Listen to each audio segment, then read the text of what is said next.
What's your plan for Social Well, Security? this Congress and previous Congresses, Republican and Democrat Congresses, have spent $2.5 trillion out of the Social Security Trust Fund.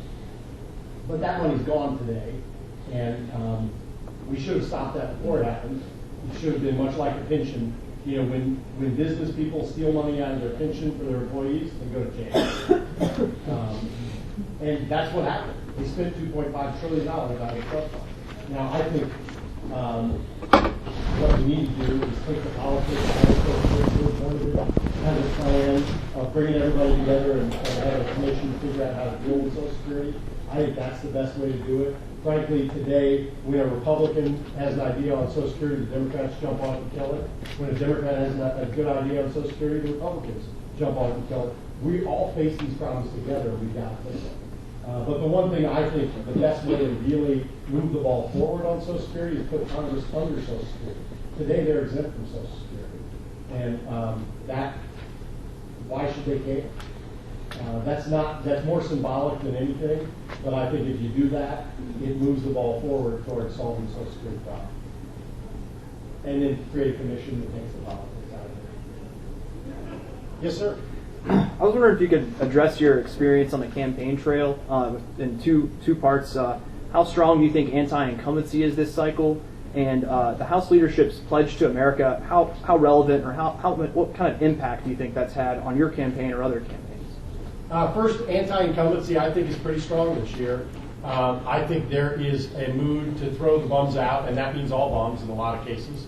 Bums and bumettes, I guess. But it's because I think most people believe that this Congress, is not listening to them and isn't paying attention to what they care about. And we've knocked on 84,000 doors, 83,000 doors in my campaign now, and when I talk to people, the things they are talking about are spending, jobs, and healthcare. When they talk about healthcare, they're talking about healthcare costs. The problem with the healthcare bill, and we got to fix it. I try not to talk about repeal because, number one, I don't think repeal is really something that can happen right away, because if the president vetoes it, there won't be the votes to override a veto. So let's try to work together to fix it. Let's take out the mandates. Let's take out the big taxes. Let's take out the big government growth. And more importantly, let's deal with healthcare costs. Let's pass meaningful measures that will deal with healthcare costs. Let's get rid of the government cost shift that accounts for 10% of the cost in healthcare. You could reduce costs in healthcare 4% by just not taxing health insurance companies because that increases the administrative costs. You could reduce healthcare costs by 40% if you could actually get people to make healthy choices. Prevention's covered in the healthcare bill, and that's okay, but prevention really doesn't encourage people to make healthy choices.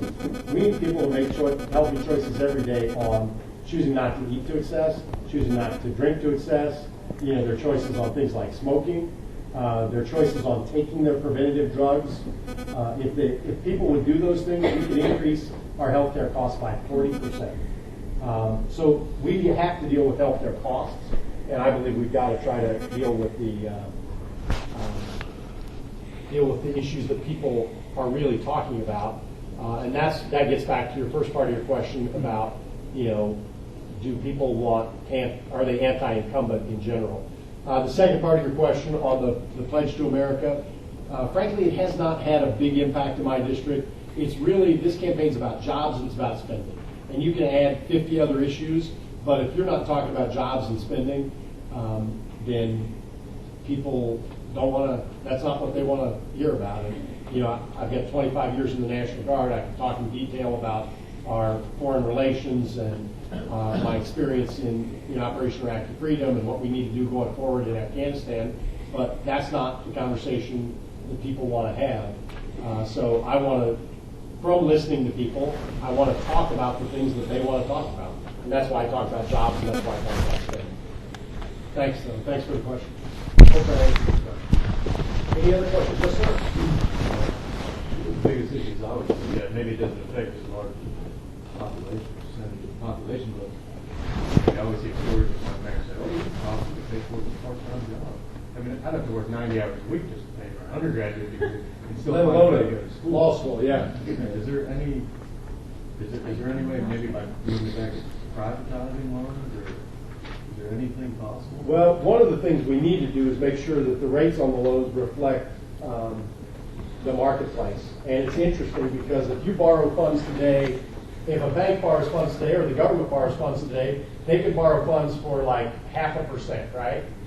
They loan it to you. What are your average loans costing you? 8.5%? 6%. Okay, so they're making 7.5% on you every year. Maybe they're paying the national debt off with that. Maybe that's the plan. But I just think that the cost of the loan needs to have some relationship to the price of the loan. And if you look at the prime interest rate today, you can get a prime loan for 5%. Why are you paying 6.5%, 7% on your law school loans and on your undergrad loans? We do need to do some things to make college more affordable. And somebody asked the question about private schools. I think you asked the question about private schools. One of the things they do in the marketplace are they help efficiency. I don't know if anybody's read the Columbus Dispatch lately about the salaries at Ohio State, but they're outlandish. And frankly, that drives the cost of education, all that overhead. And we need to make sure that the folks in education are responsible to their consumers. You're their consumers. And what they charge you, should directly relate to the value they're giving you, number one, but it should be as efficient. They should provide as efficient experience as they can and keep their overhead low. And unfortunately, there's every incentive in state-supported schools right now to just drive up your overhead and raise tuition. That's one of the reasons 2 years ago when I was a state senator, we froze tuition rates statewide for 2 years. Because we felt like we needed to send the signal to the universities that they needed to be as efficient as they could be. And that system worked. Now, we increased state aid when we did it, so it was a trade-off. But those are the kind of budget priorities when I talk about some things that you think are worth investing in or making sense, you can spend more money on. But at the same time, in the state budget, we were cutting back on a lot of things. Some departments took a 10 or 15% hit. And that's because we didn't feel like the things they were doing made as much sense as increasing education so we could freeze tuition. And I know it's expensive to go to school right now, and we need to make that as affordable as we can so that folks can live the American dream, whether they're going to a tech school or whether they're going to a community college or a 4-year degree or get an advanced degree like you guys have. Yes, sir? The question deals with leadership. What qualities do you think you've learned, in particular in the military, that you're going to take to the House of Representatives, hopefully, and that will allow you to stand out and not just be another representative? Sure. I think my military experience is very relevant just because of the leadership stuff. And I subscribe to a leadership philosophy called servant leadership, which means I'm there to serve my soldiers in the military, and I'm here, if I win for Congress, I'm here to serve the members of my district. For me in the military, that means a pretty simple thing. I try to be where it sucks the most. So, and I think going to Washington, I will be where it sucks the most. But we need to do the right things there, and we need to try to, again, listen to our constituents. Remember that I work for you. You guys don't work for me, and that I'm there to represent you and try to turn this country around. And I think that philosophies, the leadership philosophies I've used in the military will work pretty well to serve you as your member of Congress. Thanks. Yes, sir? Since you mentioned defense, I know this is a pretty tough subject to tackle, but for the life of me, I can't understand why we borrow money from Europe, from Japan, to pay to defend Europe and Japan. I mean, why 60 years after Korean War and World War II? That's a great question. It's huge. We have more troops for the longest time in Japan than we did in Afghanistan. Yeah, and it's hard to say that we're going to withdraw all our troops from Afghanistan when we still haven't withdrawn from Korea, and we haven't withdrawn from Japan and Europe. And, we are 60 years past World War II. We are 50 years past the Korean War, and we've got to figure out how to not subsidize the world on defense. because we frankly can't afford it anymore. Japan has written in their constitution. Does anybody know what it says about defense in Japan's constitution? They can't spend more than 1% of their budget on defense. Now that was MacArthur helped do that to make sure they didn't become militaristic. But by God, I think they need to defend themselves, and we shouldn't be subsidizing that. Today we are. So you bring up a great point, and it's not like any president really has taken that bull by the horn to try to reduce our military footprint across the world. I think it might make sense for us to have forward staging bases some places, but to provide defense for other, because we have global threats, we need to be able to get places in fairly fast time frames. But we also have global strategic lift capacity. So we need to figure out where we need people stationed. I don't think we should be stationing people in countries to defend their country. We need to look out for our national interests. And that may mean placing our soldiers in other places around the globe. So we need to look at what they're doing there and not send them to do something else. And that's another one of those things. We need to look at it in terms of the cost-benefit analysis. Why do we have people stationed in Japan? What's the benefit of that, and what's the cost of it? Any other questions? Yes, ma'am? We're a country of immigrants. She asked my views on immigration, so I think we need to make sure that we have an immigration policy that is open, but one that makes sense. Today, our immigration rules, and if anybody needs to go when you got to go. I know we're winding up here. Our immigration rules are based on what country you're coming from. I think our first duty, by the way, is to secure our borders. We need to make sure you're not really a country unless you secure your borders.